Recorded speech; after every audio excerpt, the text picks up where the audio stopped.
وَإِنَّهُمْ لَيَصُدُّونَهُمْ عَنِ السَّبِيلِ وَيَحْسَبُونَ أَنَّهُمْ مُهْتَدُونَ حَتَّى إِذَا جَاءَنَا قَالَ يَا لَيْتَ بَيْنِي وَبَيْنَكَ بُعْدَ الْمَشْرِقَيْنِ فَبِئْسَ الْقَرِينُ، فَبِئْسَ الْقَرِينُ کا لفظ بولا۔ وَمَن يَعْشُ عَن ذِکْرِ الرَّحْمَٰنِ، دیکھیں موبائل میں لگ کے بندہ رحمان کے ذکر کو چھوڑ دیتا ہے نا، اللہ سے غافل ہوتا ہے یا نہیں ہوتا؟ لڑکا ہے، لڑکی ہے، بچہ ہے، بچی ہے، مرد ہے، عورت ہے، اس میں اب قید نہیں ہے کہ بوڑھا ہے یا جوان ہے، مرد ہے یا عورت ہے۔ جو موبائل میں مصروف ہوگا اس کو پتہ ہی نہیں چلے گا وقت کیسے گزر گیا، نماز کا وقت گزر گیا، دیگر عبادات کے اوقات گزر گئے۔ اب لیلۃ القدر کی رات بھی موبائل میں لگے گا تو پتہ ہی نہیں چلے گا، پوری رات گزر جائے گی، اور موبائل میں پتہ نہیں چلے گا، لیکن مصلی پہ 2 رکعت مشکل ہے۔ تو اس کو قرآن کہتا ہے وَمَن يَعْشُ عَن ذِکْرِ الرَّحْمَٰنِ، جو رحمان کے ذکر کو چھوڑ دیتا ہے اس طرح موبائل میں لگ کر، نُقَيِّضْ لَهُ الشَّيْطَانُ فَهُوَ لَهُ قَرِينٌ، شیطان اس کا دوست بن جاتا ہے، اس کا ساتھی بن جاتا ہے، یعنی جن اس کا ساتھی بن جاتا ہے۔ اب جنات کو اس کے جسم سے کوئی نہیں نکال سکتا، قرآن کہہ رہا ہے۔ اب اس کی تفسیر دیکھیے کہ جو انسان ایسے کسی کام میں، آپ کمپیوٹر پہ آپ لگے ہوئے ہیں، آپ جو ہے لیپ ٹاپ پہ لگے ہوئے ہیں، آپ LED پہ دیکھ رہے ہیں کوئی چیز، آپ موبائل یوز کر رہے ہیں، آپ کو وقت کا نہیں پتہ چلے گا۔ اسی کو قرآن نے کہا شیطان اس کا دوست بن جاتا ہے، اس کو ایسے تھپکی دیتا ہے کہ اس کو وقت کا پتہ ہی نہیں چلتا، پوری رات بیت جاتی ہے، گیم کھیلتے ہوئے، موبائل پہ لگے ہوئے، پوری رات بیت گئی۔ شیطان کام کیا کرتا ہے؟ جن اس کے ساتھ آ جاتا ہے تو اس کو کیا نقصان دیتا ہے؟ اب وہ جن اس پہ دورہ نہیں پڑتا، حاضری نہیں ہوتی۔ یاد رکھیں یہ جن بلڈ میں چلا جاتا ہے اور یہ جا کے دماغ پہ مسلط ہو جاتا ہے، جسم میں کسی ایک جگہ مسلط ہوتا ہے، جا کے کنٹرول کرتا ہے اس کو۔ اب وہ جسم کا حصہ، کسی کا معدہ، کسی کا پھیپھڑا، کسی کا کندھوں پہ آ جائے گا، کسی کے، لیکن زیادہ تر 90% کے دماغ پہ آئے گا۔ وَإِنَّهُمْ لَيَصُدُّونَهُمْ عَنِ السَّبِيلِ، اور اس کو نیک صحیح رستوں سے روکتا رہتا ہے۔ وَيَحْسَبُونَ أَنَّهُمْ مُهْتَدُونَ، اور وہ سمجھتا ہے میں بالکل ٹھیک ہوں، میں تو صحیح رستے پر ہوں، نماز پڑھ لوں گا، میں جو ہے یہ کام کر لوں گا۔ وہ اسی طرح جو ہے قضا کرتا رہتا ہے، تاخیر کرتا رہتا ہے، اٹھ کے آخری وقت میں نماز پڑھے گا اور کبھی قضا کر کے پڑھ لے گا، اور وہ سمجھے گا میں ٹھیک ہوں، میں پڑھتا تو ہوں نا۔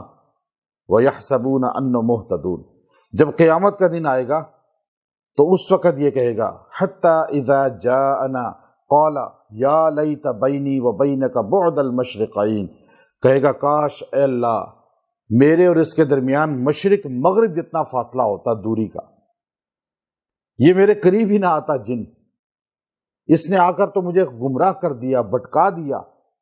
اب یہ اصل چیز کیا ہے؟ موبائل ہے، جہاں یہ جنات کا بسیرا ہے، اور یہ اس کی باڈی میں جا رہا ہے اور دماغ کو کنٹرول کر رہا ہے، اور اس کو غصہ لاتا ہے اور اس کو نافرمانی لاتا ہے۔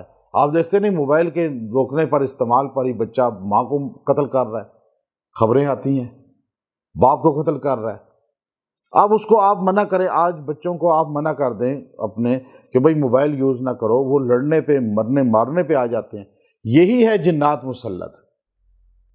وہ کہے گا قیامت کے دن یا لیت بینی و بینک بعد المشرقین، پھر کہے گا فبئس القرین، کتنا برا تو میرا ساتھی تھا، تو میرے ساتھ قرین جو تھا، ساتھ نشست پہ بیٹھنے والے کو قرین کہتے ہیں، ساتھ جو انسان کے ہو اس کو ساتھی دوست کہتے ہیں۔ تو پتہ چلا کہ یہ جن جو ہے یہ انسان کا ساتھ جڑ جائے گا تو یہ مسلط ہوگا، تو قرین ہی بنے گا جب دماغ پہ مسلط ہو گئے جسم پہ۔ تو کہتے ہیں کتنا برا تو میرا ساتھی تھا۔ تو پتہ چلا کہ جب بھی یہ موبائل، لیپ ٹاپ، کمپیوٹر کوئی چیز بھی آن کریں، موبائل کو جب بھی آپ آن کریں تو جو باتھ روم کی دعا ہے وہ لازمی پڑھیں، اللہم انی اعوذ بک من الخبث والخبائث۔ تو آپ دیکھ لیجئے گا یہ تجربہ کر کے کہ جب آپ اس کو جب بھی آن کریں گے یہ دعا پڑھ کے نا، تو موبائل آپ زیادہ استعمال نہیں کر سکیں گے، فوراً اکتا جائیں گے، آپ بند کر دیں گے۔ اور آپ بغیر دعا پڑھے اس کو آن کریں تو آپ اسی میں کھو جائیں گے، نماز، روزہ، ہر چیز گئی پھر۔ قرآن گیا، سب چیزیں گئی، وقت کا پتہ ہی نہیں چلے گا، چونکہ فبیس القرین آپ کے ساتھ ہے نا۔ حضور نے فرمایا ہر بندے کے ساتھ ایک جن پیدا ہوتا ہے، موت تک اس کے ساتھ رہتا ہے۔ کہ یا رسول اللہ آپ کے ساتھ بھی؟ کہا ہاں، بل اسلم، لیکن وہ کلمہ پڑھ چکا ہے، باقی کسی کے جن نے کلمہ نہیں پڑھا۔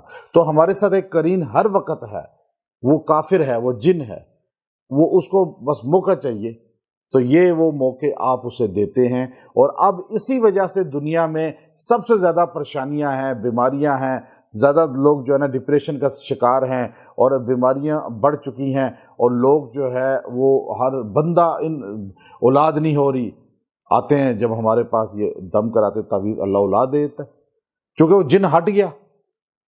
اب آپ دیکھیے اس وقت بہت زیادہ امراض بڑھ چکے ہیں، تو اس کا سب سے بڑا وجہ کیا ہے جو میں نے آپ کو بتا دی، کہ ہم اپنے ہاتھوں سے یہ غلطیاں کر رہے ہیں۔ اللہ ہمیں ان سے بچنے کی توفیق دے۔ وآخر دعوانا الحمدللہ۔